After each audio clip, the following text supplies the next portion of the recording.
എന്താ ഫോണിലേക്ക് തന്നെ നോക്കി കണ്ണും മിഴിച്ചിരിക്കുന്നത്? കല്ലു അതും മനസ്സിൽ പറഞ്ഞുകൊണ്ട് അവൻ്റെ കയ്യിൽ നിന്നും ഫോൺ വാങ്ങി കാര്യം എന്താണെന്നറിയാൻ സ്ക്രീനിലേക്ക് നോക്കി. കല്യാണിയുടെയും ആകാശിൻ്റെയും കൂടിയുള്ള ഫോട്ടോ അടങ്ങിയിട്ടുള്ള ഒരു ലുക്കൗട്ട് നോട്ടീസായിരുന്നു അത്. ഈ കേരളക്കര മൊത്തം ചർച്ച നമ്മളെക്കുറിച്ചാണ്. ഞാൻ പെട്ടെന്ന് തന്നെ സ്റ്റേഷനിലേക്ക് വിളിക്കട്ടെ. അതും പറഞ്ഞ് ആകാശ് അവളുടെ കയ്യിൽ നിന്നും ഫോൺ തിരികെ വാങ്ങി. എന്നിട്ട് പോലീസ് സ്റ്റേഷനിലേക്ക് കോൾ ചെയ്തു. നടന്ന കാര്യങ്ങൾ അവൻ ഉദ്യോഗസ്ഥരോട് പങ്കുവെച്ചു. ഫോൺ ഓഫ് ചെയ്തതും അവനൊരു ദീർഘനിശ്വാസം എടുത്തുവിട്ടു. ഇപ്പോഴാണ് ഒന്ന് സമാധാനമായത്, അവൻ മനസ്സിൽ പറഞ്ഞു. അന്വേഷണ ഉദ്യോഗസ്ഥൻ കീർത്തിയെ വിളിച്ച് കാര്യങ്ങൾ പറഞ്ഞു. എല്ലാം കേട്ട് കഴിഞ്ഞപ്പോൾ കീർത്തിക്ക് ആശ്വാസമായി. അവൾ സ്നേഹയെ വിളിച്ച് കാര്യങ്ങൾ പറഞ്ഞു. അഞ്ജുവിനോട് ഒന്നും തന്നെ പറഞ്ഞില്ല. അവൾക്കൊരു സർപ്രൈസ് ആയിക്കോട്ടെ അവളുടെ ചേച്ചിയമ്മയുടെ തിരിച്ചുവരവ് എന്ന് കീർത്തി മനസ്സിൽ കരുതി. കീർത്തി വിളിച്ചു പറഞ്ഞ സന്തോഷ വാർത്ത കേട്ട് സ്നേഹയും പാറുവും അതിയായ സന്തോഷത്തിലാണ്. നമുക്ക് അവളെ ഒന്ന് പോയി കാണാം, അവൾക്കൊരു സർപ്രൈസ് ആവും, പാറു സ്നേഹയോട് പറഞ്ഞു. അവർ കല്യാണിയെയും ആകാശിനെയും കാണാൻ അവൻ്റെ ക്വാർട്ടേഴ്സിലേക്ക് പോകാനായി ഒരുങ്ങി. ഇതേസമയം ആകാശും കല്യാണിയും കാട്ടിൽ നിന്നും നാട്ടിലേക്കുള്ള തിരിച്ചുവരവിലാണ്. കല്ലു, നമുക്ക് ഈ ഡ്രസ്സൊക്കെ ഒന്ന് ചേഞ്ച് ചെയ്യണ്ടേ? എൻ്റെ യൂണിഫോം മുഷിഞ്ഞ് നാറ്റം വരാൻ തുടങ്ങിയിട്ടുണ്ട്.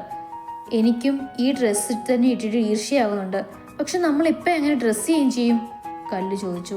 നമുക്കധികം ആളുകളില്ലാത്തൊരു ചെറിയ ടെക്സ്റ്റൈൽസ് കയറി ഡ്രസ്സ് വാങ്ങി ചേഞ്ച് ചെയ്യാം.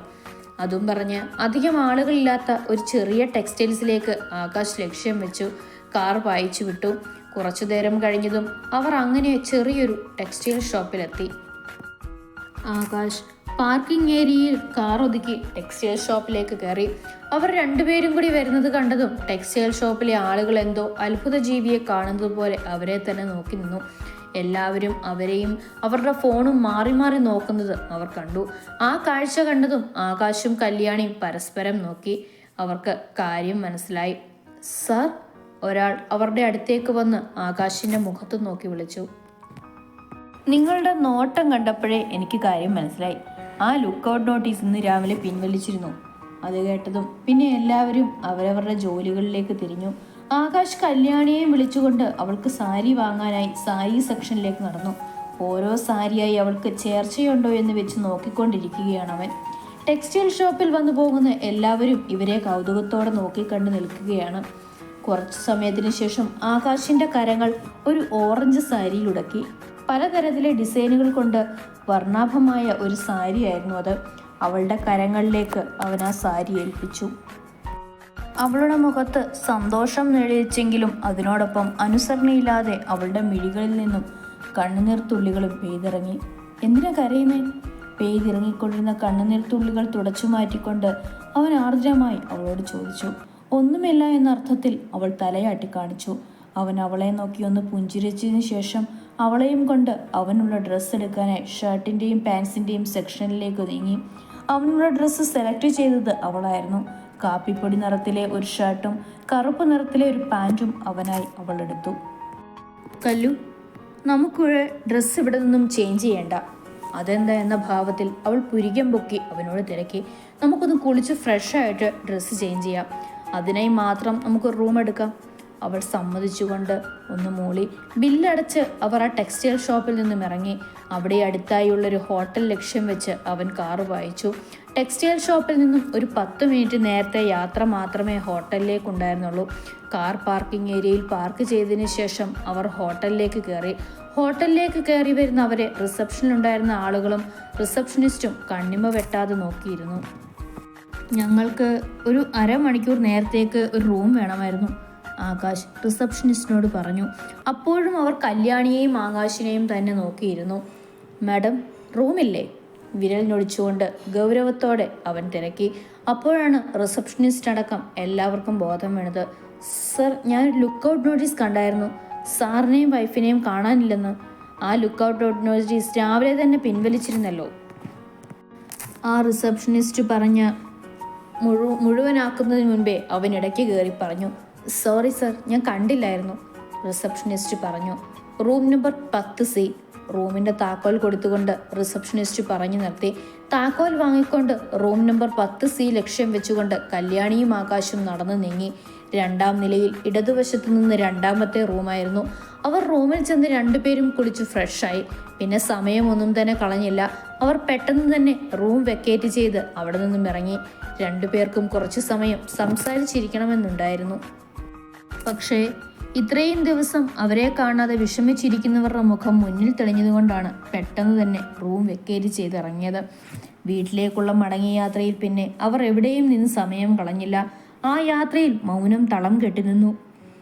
പക്ഷേ അവരുടെ മനസ്സുകൾ വാചാലമായി.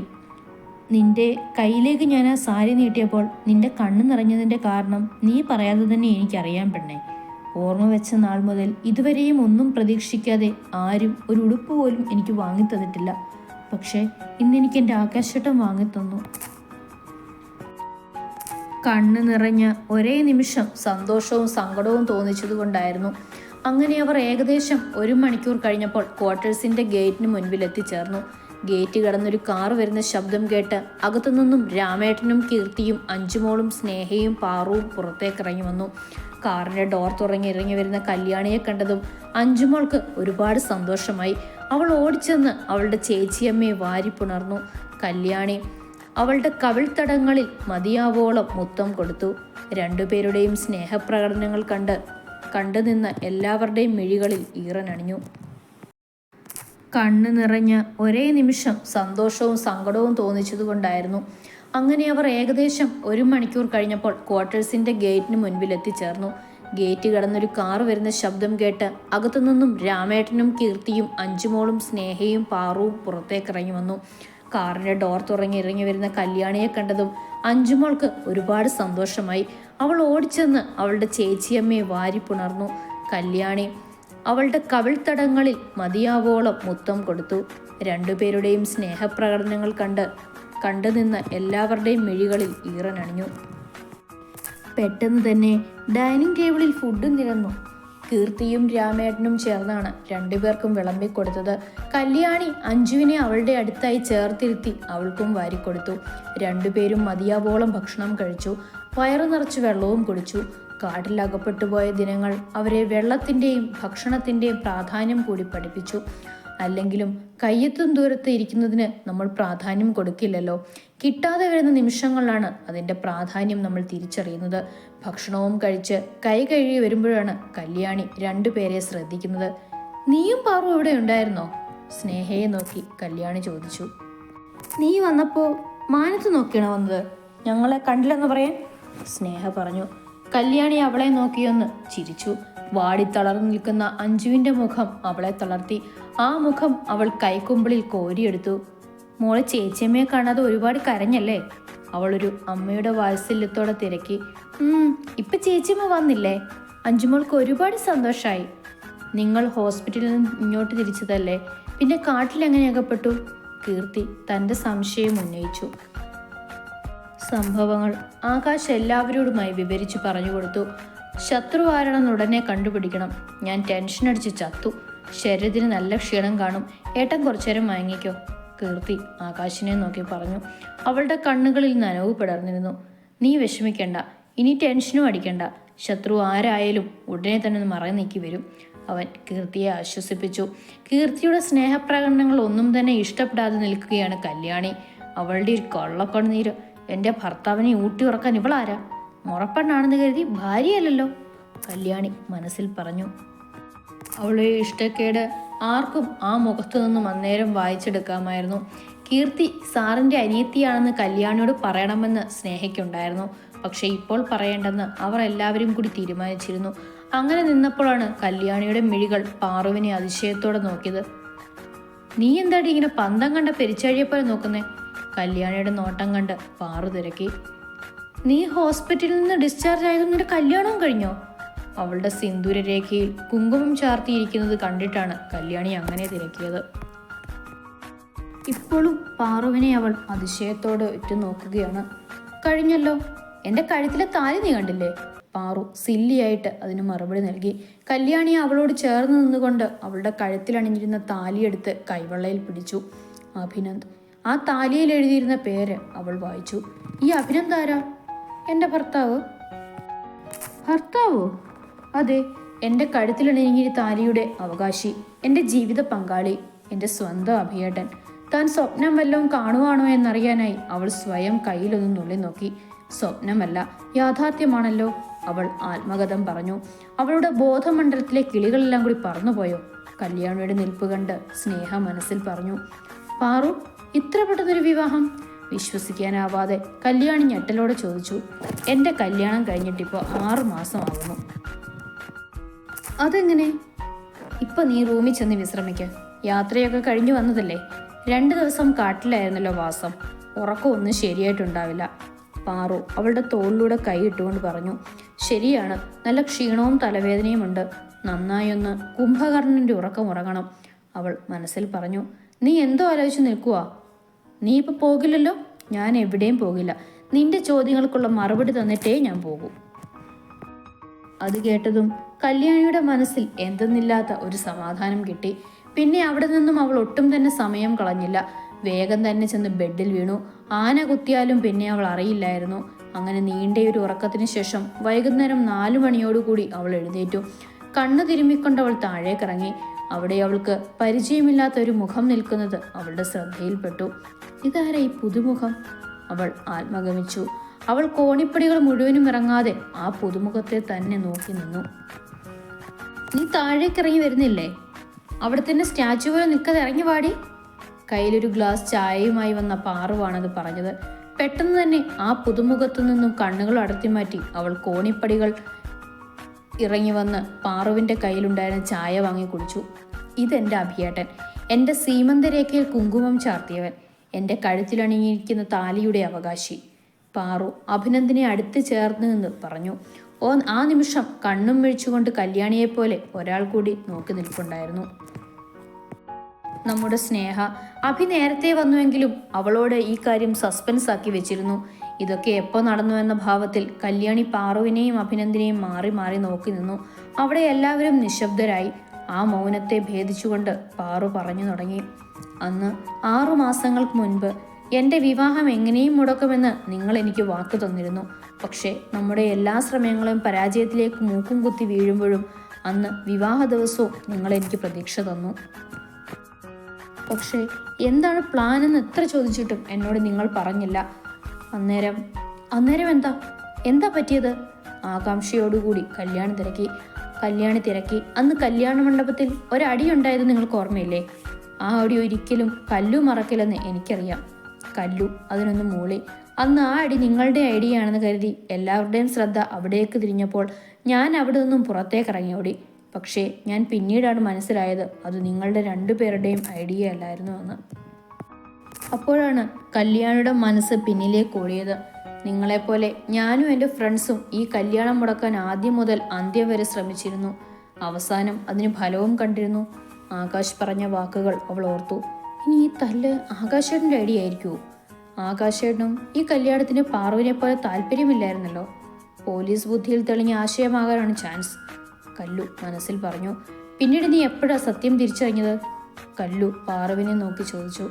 അത് ഞാൻ പറഞ്ഞപ്പോൾ ആയിരിക്കും അറിഞ്ഞത്, സ്നേഹയാണ് മറുപടി നൽകിയത്. ആണോ എന്ന അർത്ഥത്തിൽ കല്ലു പാറുവിനെ നോക്കി. സ്നേഹ, നിന്റെ കല്യാണ വിശേഷങ്ങൾ പറയുന്നതിന് മുൻപ് തന്നെ ഞാൻ അറിഞ്ഞിരുന്നു അത് നിങ്ങളുടെ ഐഡിയ അല്ലായിരുന്നു എന്ന്. കല്യാണിയുടെ നോട്ടത്തിൻ്റെ അർത്ഥം മനസ്സിലായതും പാറു പറഞ്ഞു. പിന്നെ നീ എങ്ങനെ അറിഞ്ഞു?